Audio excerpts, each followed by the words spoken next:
Range bars ignore time completely, and each bar is a fixed price range, not a fixed time period. They cut out noise and make trends much easier to see, and here is how to use them on TradingView. First, open any chart and click the chart dropdown at the top. It'll look like candlesticks at first.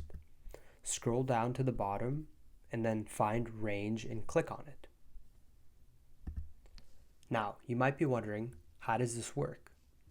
So, say you're trading futures, a tick is the minimum price movement allowed.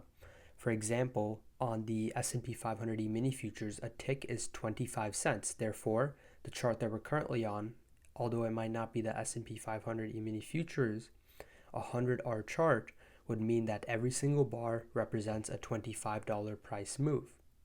If you're trading, say, stocks, a tick is usually 1 cent, and a 100R chart means each bar represents a dollar move in the stock's price. And if you're trading Forex, a tick or pip is usually the 4th decimal place. A 100R chart represents a 100 pip move.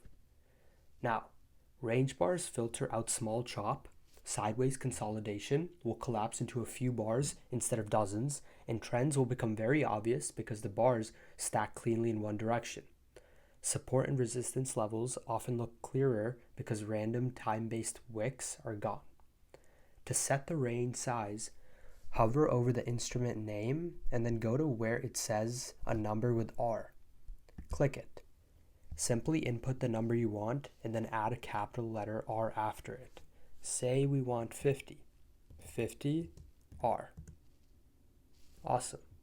Now, the best use cases for this are day trading futures and Forex, where time-based noise will hide the real moves, and spotting clean trends on trending stocks. Building cleaner support and resistance without intra-bar wicks distorting your view is also a great use.